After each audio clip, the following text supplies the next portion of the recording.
ओडिशा राज्य कृषक संगठन ओटाबिरा वार्षिक साधारण सभा अनुष्ठित होगा। स्थान हूँ आम जगह हूँ रामचंद्री कल्याण मंडप लादरपाली, तारीख 7/4 मंगलवार, समय सकाल 9 घंटा अपराह्न 4 घंटा पर्यंत। आउ टॉपिक अच्छे एक संगठित लड़ाई आह्वान जेनटा कि आम बरगढ़ आम जिलार जो संयुक्त कृषक संगठन अच्छे आम 17टा संगठन के लेकर आम गठित संयुक्त कृषक संगठन, संबलपुर अग्रणी कृषक संगठन एवं आम सोनपुर अग्रणी कृषक संगठन। तो ये संगठन सब चाषी नेता मैंने जोग देवार कार्यक्रम रही। तो आलोचना विषय हूँ कृषक उन्नति देश प्रगति, धान बिक्री होता समस्या यहाँ समाधान। आपण मैंने जान जे वर्तमान सरकार जे नीति आदर्शगत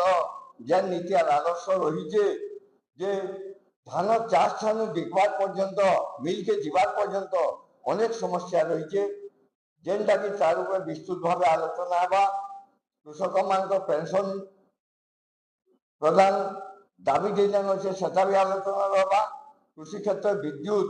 सेटा मागणा जेन आम सेटा गोटे मुख्य दाबी रही एवं तार संगे संगे चाषी एवं चाष संबंधित अनेक गुड़े दाबी आम रही। तार समाधान दिगरे आम केनता किस्मे सरकार को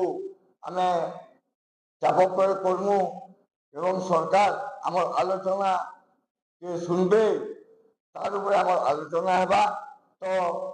इतार ऊपर विस्तृत भाव आम आलोचना है। ये अंचल ओटाबिरा ब्लॉक सब चाषी भाई मान को सबू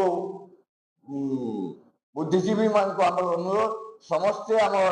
7 तारीख दिन रामचंद्री कल्याण मंडप के 9 बजे आसबे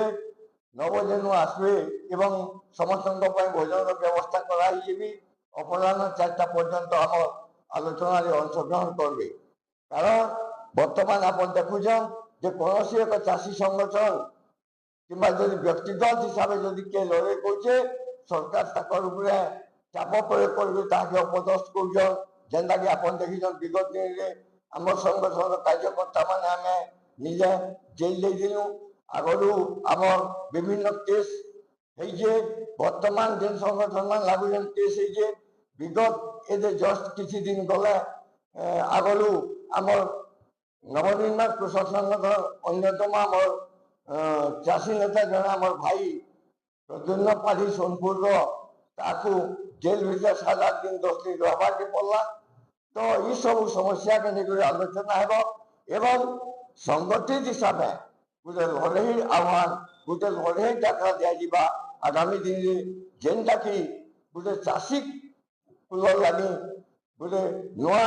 आशा उद्दीपना है बोली आम ओडिशा राज्य कृषक संगठन आपण मान सबको अनुरोध कर आपण मान भी प्रेस मीडिया माध्यम आपण मान समस्त को जनाऊँ एवं सही दिन आपण मान उपस्थित रही जेनता समस्त लोक मान समस्त जनसाधारण मान निजे मेसेज पहुँचाऊँ जे चाषी कम से कम सचेतन हो एवं आंदोलन में सामिल हवा लगे आम मान माध्यम अनुरोध। वार्षिक साधारण सभा हो सब वर्ष विगत माने 24 और 25 आम वार्षिक साधारण सभा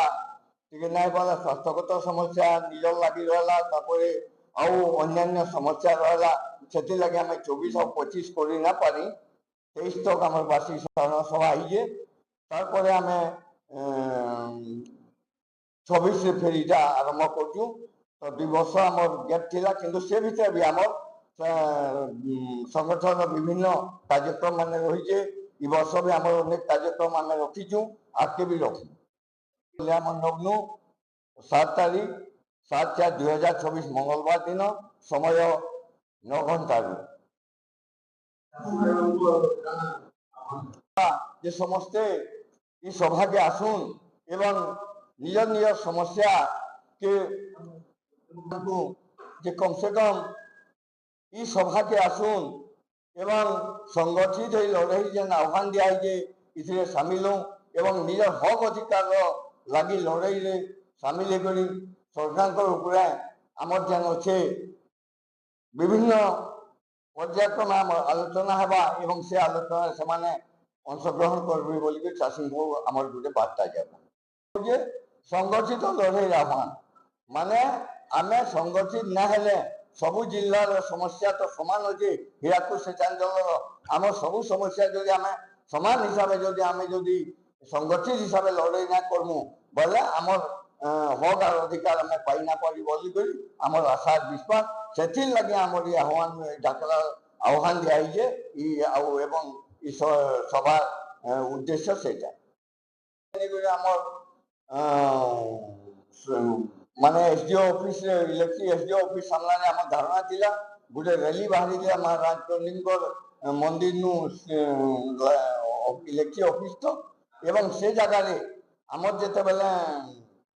স্মার্ট মিটর কথা উঠলা সেনু সরকার কইদেলে যে আমি জলদি আমি এটা সমাধান করবো বলে কিন্তু আজি পর্যন্ত স্মার্ট মিটর কে হটাবার জায়গায় সে ফের সবু ঘরে লগাউছন যেটা কি আমার চাহন খাউটি তার উপরে স্মার্ট মিটার উপরে বিশ্বাস নাইন এবং আগামী দিনে স্মার্ট মিটার উপরে বিদ্যুৎ মাগଣା উপরে বকেয়া থিবা বিদ্যুৎ বিল ওড়িশা সরকারଙ୍କ যেন অহেতুক বিদ্যুৎ বিল বৃদ্ধি এই ସବୁଥିର উপরে প্রতিবাদ নিশ্চিত ভাবে সংগঠন করবা নেইকরি আমার যে আলোচনা চক্র হবা আপন মা সক্রিয় অংশগ্রহণ করবে বলে ওড়িশা রাজ্য কৃষক সংগঠন তরফରୁ আপন মাଙ୍କୁ অনেক অনেক অনুরোধ।